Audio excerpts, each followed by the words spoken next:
Back, আশা করি তোমরা খুব ভালো আছো। তো এই মুহূর্তে কিন্তু আমি চলে এলাম বিধাননগর স্টেশনে। বিধাননগর স্টেশন থেকে আমি উত্তর কলকাতার কিছু সরস্বতী পুজো তোমাদের সামনে তুলে ধরবো। তো চলো ভিডিওটা দেখো, আশা করি তোমাদের ভালো লাগবে। গৌরীবাড়ি দিয়ে ওই দিক দিয়ে যাবো আর কি। তো ওই দিক দিয়ে কী পুজো পড়ছে সেগুলো এক এক করে দেখাবো। চলো ভিডিওটা দেখা যাক। তার উল্টোডাঙা আরোহী ক্লাবের সামনে কিন্তু চলে গেলাম। তো এটা একদম গৌরীবাড়ির ডান দিকে, যেখানে ব্রিজটা শেষ হচ্ছে তার ঠিক ডান দিকে কিন্তু এই পুজোটা হয়। তো বেশ সুন্দর কিন্তু প্রতিমাটা হয়েছে, অসামান্য কিন্তু প্রতিমাটা হয়েছে। আমার কিন্তু প্রতিমাটা দেখে বেশ সুন্দর লাগলো। আর এখানে বেলেঘাটা সুশান্ত দাস প্রতিমাটি নির্মাণ করেছে, দেখতেই পাচ্ছ। মা কিন্তু সিংহাসনে বসে রয়েছে, বাম দিকে ময়ূর রয়েছে আর ডান দিকে রাজহাঁস রয়েছে। আর মায়ের বাঁ দিকে রয়েছে ঢাকি এবং তার ছেলে যে কাসর বাজাচ্ছে। আর ডান দিকে হচ্ছে ঠাকুরমশাই, তিনি কিন্তু মানে মাকে পুজো করছেন এমন দেখানো হয়েছে। শাঁখ বাজানো হচ্ছে, বাঁ দিকে একটি মেয়ে শাঁখ বাজাচ্ছে। তো মায়ের এই পুজোর যেভাবে হয় সেই জিনিসটাকেই এই দুটো সাইড আইডেলের মাধ্যমে তুলে ধরা হয়েছে। মায়ের মুখখানি কিন্তু বেশ সুন্দর এবং মিষ্টি, সেটা তো বলা যেতেই পারে। খুব সুন্দর একটি মাতৃ প্রতিমা কিন্তু আমাদের বেলেঘাটা সুশান্ত দাস নির্মাণ করেছে, সেটাই তোমরা দেখতে পাচ্ছ এই আরোহী ক্লাবে, উল্টোডাঙা আরোহী ক্লাবের মণ্ডপসজ্জার মধ্যে। এবার আস্তে চলে এলাম মিলন সাথী ক্লাবে, একদম ঠিক পাশে, পেছনে আর কি। এই ঠাকুরটা সামনে ছিল, তার ঠিক পেছনেই হচ্ছে মিলন সাথী ক্লাবের পুজোটি। তো সনাতন রুদ্রপাল, পদ্মশ্রী প্রাপ্ত সনাতন রুদ্রপাল, তিনি কিন্তু এই মণ্ডপটি নির্মাণ করেছেন। তো দেখতে এই প্রতিমাটি নির্মাণ করেছে। তো জেঠু কিন্তু খুব সুন্দর প্রতিমা নির্মাণ করেন, সনাতন জেঠু। তো তিনি এই প্রতিমাটা কিন্তু আমার বেশ ভালো লাগলো। মা কিন্তু ঘাগরা চোলি পরে রয়েছেন এবং রাজ সিংহাসনে তিনি অধিষ্ঠান করছেন, সেটাই তোমরা দেখতে পাচ্ছ। তো আশা করি ভালো লেগেছে তোমার। খুব সুন্দর মাতৃ প্রতিমার মুখখানি কিন্তু হয়েছে, সেটা তো বলা যেতেই পারে। এবার চলে এলাম বিজয়ী সঙ্গী সংঘ, তার মণ্ডপটার সামনে। ওখানে আমি একটা ঠাকুর দেখালাম, এবার এখানে কিন্তু চলে এলাম এই ঠাকুরটা দেখার জন্য। তো বিজয় সংঘ খুব সুন্দর কিন্তু ঠাকুরটি নির্মাণ করেছে। ছোট্টর মধ্যে ছিমছাম প্যান্ডেল, দেখতেই পাচ্ছ। খুবই সুন্দর লাগলো কিন্তু এই মণ্ডপটি দেখতে। ঠিক আছে, বিজয়ের সঙ্গ এটা একটা রাজমহলের মতো করে মণ্ডপটি নির্মাণ করা হয়েছে এবং ভেতরে কিন্তু সনাতন জেঠুর আবার একটি প্রতিমা রয়েছে, দেখতে পাচ্ছ। চালচিত্রটা কিন্তু খুব সুন্দর করে তৈরি করা হয়েছে এবং মা কিন্তু টানা চোখের মা সরস্বতী রয়েছেন, যিনি ঘাগরা চলি পরে রয়েছেন এই অংশটাতে, এবং তাকে কিন্তু খুবই সুন্দরভাবে তৈরি করা হয়েছে, যেটা দেখতে কিন্তু বেশ সুন্দর লাগছে। এবার ওর ঠিক পাশেই কিন্তু আরেকটি পুজো হচ্ছিল, ছোট্ট একটি পুজো, চিমছাম প্যান্ডেল বলতে পারো। তো ঠাকুরটা কিন্তু খুবই সুন্দর হয়েছে, তাই তোমাদের দেখালাম। ওই ময়ূরের ওপর রয়েছে আর কি, এটা মানিকতলায় আমি তোমাদের দেখিয়েছিলাম। তো এই ঠাকুরগুলোই কিন্তু এখানে রয়েছে। এই ঠাকুরটা ওখান থেকে আনা হয়েছে, দেখে বেশ বোঝাই গেল। তো খুব সুন্দর হয়েছে কিন্তু মানিকতলার কুমারটুলিতে, যেটা দেখিয়েছিলাম তোমাদের। আচ্ছা, এখানে আরেকটি ঠাকুরের ছোট্টর মধ্যে বাচ্চারা পুজো করেছে আর কি, পাড়ার বাচ্চারা মিলে।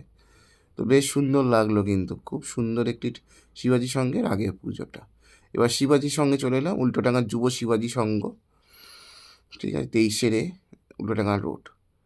এইটা হচ্ছে প্যান্ডেলটার মধ্যে সেরকম কিছু নেই, আভিজাত সেরকম কিছু নেই। যা আকর্ষণ সেটা কিন্তু এই প্রতিমাতে, একটা বিশাল প্রায় 10 ফুটের ওপরে প্রতিমা, সেটাই একটা আভিজাত্য বা ঐতিহ্য বলতে পারো এই শিবাজি সংঘের। প্রত্যেক বছর কিন্তু তারা এরকম বিশালতার প্রতিমাই নির্মাণ করে আসছে। এখানে দেখতে পাচ্ছ মায়ের বাম হাতে রুদ্রাক্ষের মালা রয়েছে, ডান হাতে কমণ্ডলু রয়েছে, আর মা কিন্তু 4 হাতে মহা সরস্বতী হয়ে অধিষ্ঠান করছে এই শিবাজি যুব সংঘে। তো মাকে কিন্তু খুবই সুন্দর এবং অসামান্য দেখতে লাগছে। মায়ের মুখখানি ভীষণ মিষ্টি, তার সাথে মায়ের যে গঠন শৈলী, সেটাও কিন্তু খুব সুন্দর লাগলো আমার দেখে। তার সাথে মায়ের তো টানানা চোখ আছে, যেটা দেখলেই তোমরা। তো আশা করি তোমাদের এই ঠাকুরটি আমার চোখে দেখানো ভালো লেগেছে। তো আর এটা হচ্ছে উল্টোডাঙার সংহতি ক্লাব। উল্টোডাঙা সংহতি কিন্তু খুব সুন্দর একটি মণ্ডপ ভাবনা আমাদের সামনে উপস্থিত করেছে। সেটা হচ্ছে বাংলাদেশে দেশভাগের সময় যে অনেক বাংলাদেশি ভারতীয় চলে এসেছিল তাদের ভিটে মাটি ছেড়ে, সেটাকেই কিন্তু এখানে তৈরি করা হয়েছে আর কি। তো এইভাবে দেখতে পাচ্ছ দুদিকে দুটো বাড়ি রয়েছে। আমাদের যে ভীষণ পরিচিত মানুষ তারা রয়েছে এখানে। আর এই যে এখানে দেখো, ওই যে যেটা বলছিলাম, বস্তাবন্দি করে সমস্ত জামা কাপড়, ভিটে মাটিতে যা যা জিনিসপত্র ছিল সমস্ত নিয়ে তারা একদিনের মধ্যে ঘর ছাড়া হয়ে যে গেছে, গৃহস্থ যে ঘর ছাড়া হয়ে গেছে, সেটাকেই কিন্তু এখানে তুলে ধরা হয়েছে। তো চলো একটু সামনে গিয়ে মাতৃ প্রতিমাকে দেখিয়ে নিই।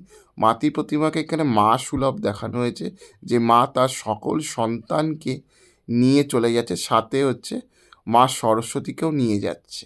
ঠিক আছে, তো এখানে একটি মাকে এখানে প্রতীক রূপে মা সরস্বতী হিসেবে দেখানো হয়েছে।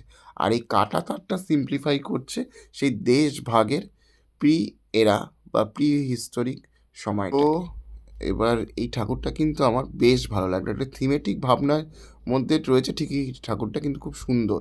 এবার কিন্তু তরুণ সঙ্গ, তাদের সামনে চলে এলাম। উল্টোডাঙা তরুণ সঙ্গ খুব সুন্দর, সবাই কিন্তু শাড়ি পরে ফটোশ্যুট করছে মণ্ডপের সামনের অংশটাতে, সেটা দেখে বেশ ভালো লাগলো। তো আমি যেহেতু সিঙ্গেল, তো আমার তো কোনো কিছু নেই, কেউ নেই। যাই হোক, তোমরাই হচ্ছে আমার বন্ধু বান্ধবী, যাই বলিনি কেন। তো দেখো, অগ্রণী সঙ্গ, ভুল তরুণ সঙ্গ না, এটা হচ্ছে অগ্রণী সঙ্গ। অগ্রণী সঙ্গের এই যে মণ্ডপটা, এটা একটা সিনেমা হলের মতো তৈরি করা হয়েছে। আর এইদিকে মা সরস্বতী রয়েছে, মায়ের বাম দিকে জগন্নাথ দেব রয়েছে, আর এইদিকে রয়েছে শ্রীকৃষ্ণ এবং সত্যভামা।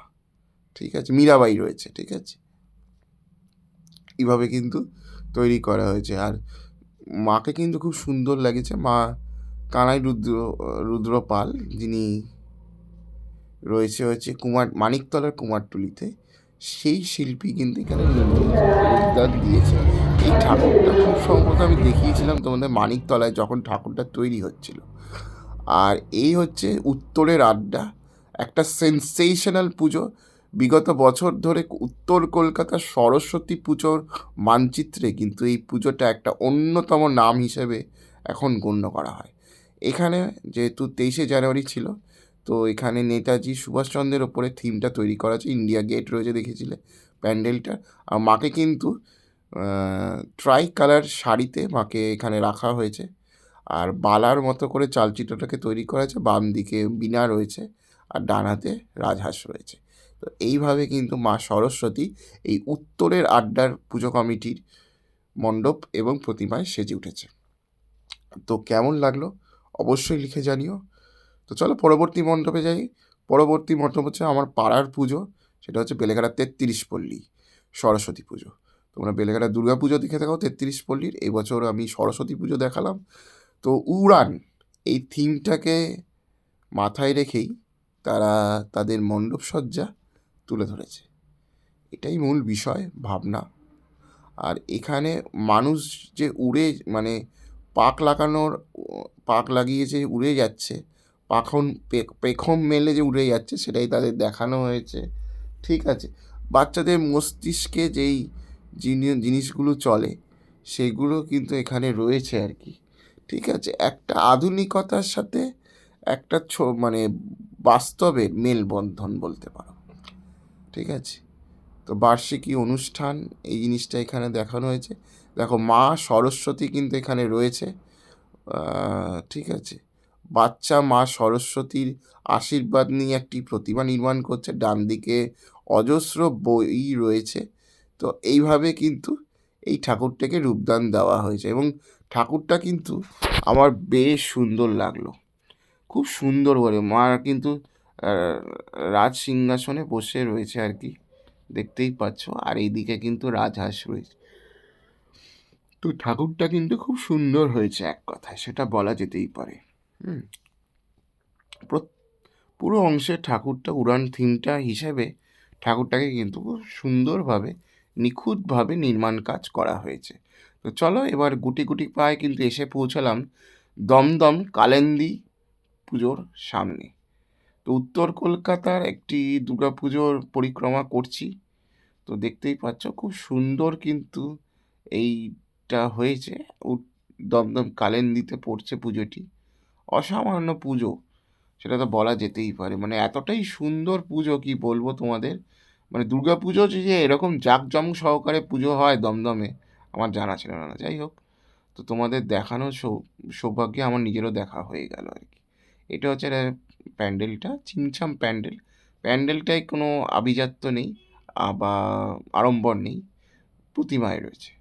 সেটাই তো চাই, মানে মানুষ হিসেবে তো সেটাই চাওয়া হয় আর কি। তো সরস্বতী ঠাকুর দেখতে এসেছে, সরস্বতী ঠাকুর যদি ভালো লাগে অবশ্যই তখন ভালো লাগে। এখানে দেখতেই পাচ্ছ মা সরস্বতী কিন্তু অধিষ্ঠান করছে। পদ্মশ্রীপ্রাপ্ত সনাতন রুদ্রপাল তিনি কিন্তু মাকে রূপদান দিয়েছে এই অংশটাতে, এবং ঠাকুরটা কিন্তু খুব সুন্দর লাগলো। তো এবার একটু প্যান্ডেলের দিকে একটু চোখ রাখা যাক নাকি। প্যান্ডেলের অংশটাও কিন্তু খুব সুন্দরভাবে সাজিয়ে তোলা হয়েছে। তো এই প্রথমবার আমি কলকাতার সরস্বতী পুজো, উত্তর কলকাতার সরস্বতী পুজো তোমাদের সামনে কিছুটা তুলে ধরেছি। প্রচুর পুজো হয় ছোট বড় মিলিয়ে, সব পুজো তো একটা ভিডিওর মধ্যে রাখা সম্ভব নয়, তাই যতটা সম্ভব তোমাদের দেখালাম।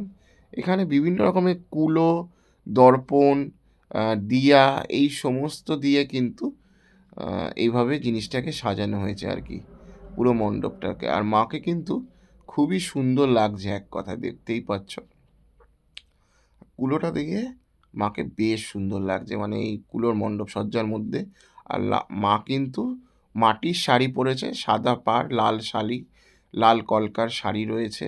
আর মা কিন্তু এখানে রাজ ইন্দ্রাণী বসে বসে রয়েছে। ঠিক আছে, মানে রাজ সিংহাসনে তিনি অধিষ্ঠান করছেন, এইভাবে কিন্তু মাকে দেখানো হয়েছে। এবং মায়ের হাতে বীণা রয়েছে, জোড়া রাজহাঁস রয়েছে দেখতে পাচ্ছি। তো এইভাবে কিন্তু এই মণ্ডপটি সেজে উঠেছে। আমার কিন্তু বেশ ভালো লাগলো। এবার দমদমের এই পুজোটা কিন্তু বেশ ভালো নাম করেছে, সেটা কিন্তু এক কথায় বলা যেতেই পারে, তাই না বন্ধুরা? তো আমার খুব বেশ ভালো লাগলো। এবার চলে এলাম শ্রীনাথ মুখার্জি লেন। ঠিক আছে, তাদের মণ্ডপটি, এটা ওই টালা প্রত্যয়ের কাছাকাছি পড়ে আর কি পুজোটা। খুবই সুন্দর কিন্তু তৈরি করা হয়েছে। চলো এবার মণ্ডপের ভেতরের অংশটায় প্রবেশ করি। ভেতরের অংশটা কিন্তু খুব সুন্দর করে সাজানো হয়েছে। জানলা রয়েছে, পুরনো বাড়ির যে জানলা, সেইভাবে কিন্তু এই মণ্ডপের সামনের অংশটা সাজানো হয়েছে। গামছা রয়েছে, নেট রয়েছে, আর লোহার স্ট্রাকচারের মধ্যে কিন্তু পুরো মণ্ডপটাকে সাজিয়ে তোলা হয়েছে, যেটা কিন্তু মণ্ডপ ভাবনা রয়েছে। আর এই যে রিলে রয়েছে দেখতে পাচ্ছি, গিয়ার রয়েছে, এরকম বিভিন্ন রকমের লোহার স্ট্রাকচার দিয়ে কিন্তু মাকে সাজিয়ে তোলা হয়েছে। তো লোহার সরস্বতী বলা যেতে পারে, বা কলকাতার প্রথম আয়রন সরস্বতী এটাও বলা যেতে পারে। ঠিক আছে, একদম তালা প্রত্যয় থেকে একদম হেঁটে 5 মিনিট এই পুজোটা তোমরা দেখতে পারো, শ্রীনাথ মুখার্জি লেন। এটা তোমার আপ টু সোমবার পর্যন্ত ঠাকুরটা আছে। আমার কাছে ক্লাবের সদস্যদের সাথে কথা হয়েছিল ভিডিও করার সময়, তো তারা বললো সোমবার পর্যন্ত তারা ঠাকুরটা রেখে দেবে। তো সোমবার অবধি তোমরা যেতে পারো। আজকে হচ্ছে শনিবার, রোববার হাতে টাইম আছে, রোববার গিয়েও দেখে নিতে পারো, নাহলে সোমবার তো তোমরা দেখতেই পাচ্ছ। আর সোমবার হচ্ছে 26শে জানুয়ারি, তো সকলেরই মোটামুটি ছুটি থাকবে, তো দেখে নিও। আশা করি তোমাদের এই মণ্ডপ ভাবনা যেটা আমি তোমাদের দেখাচ্ছি এখন খুব সুন্দর লেগেছে। আর এই স্মোকি এফেক্টের মধ্যে দিয়ে একটা ইলিউশন তৈরি করা হয়েছে মা সরস্বতীর, সেটা কিন্তু দেখে বেশ ভালো লাগছে। আর মার ব্যাকগ্রাউন্ডটা দেখো, বিভিন্ন আর্টিস্টিকভাবে জিনিসটাকে ফুটিয়ে তোলা হয়েছে। তো বেশ সুন্দর লাগলো, কিন্তু অসামান্য একটি মণ্ডপ সজ্জা, ভালো লাগলো, তাই তোমাদের সামনে একটু তুলে ধরলাম। এবার একটু কলকাতা হয়তো অনেক হলো, চলো এবার একটু হাওড়ায় চোখ রাখা যাক। তো হাওড়ার ভাসমান সরস্বতী তোমরা এখানে দেখতে পাচ্ছ, যেটি কিন্তু খুবই সুন্দরভাবে এবং নিখুঁতভাবে তৈরি করা হয়েছে, যেটা দেখতে কিন্তু আমার পার্সোনালি ভালো লেগেছে। তাই তোমাদের সামনেও কিছুটা অংশ এই মণ্ডপের এবং প্রতিমার বেশ পরিবেশিত করলাম।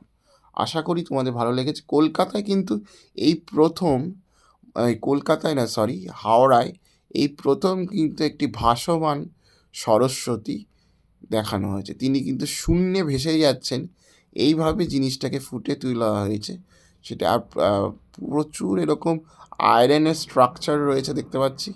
এই আয়রনের স্ট্রাকচার দিয়ে কিন্তু এই ভাসমান সরস্বতীটিকে নির্মাণ কাজ করা হয়েছে। যে শিল্পী কাজ করেছেন তার জবাব নেই, সেটা তো বলা যেতেই পারে, এবং খুব সুন্দর। বন্ধুরা, এর সাথেই আমি আমার ভাবে আজকের পরিক্রমার ভিডিওটি শেষ করছি। যদি কিছু ভালো লেগে থাকে অবশ্যই সাবস্ক্রাইব করো, আর এরকম আরও সরস্বতী কেন্দ্রিক ভিডিও দেখার জন্য আমার চ্যানেলটাকে জুড়ে থেকো। টাটা।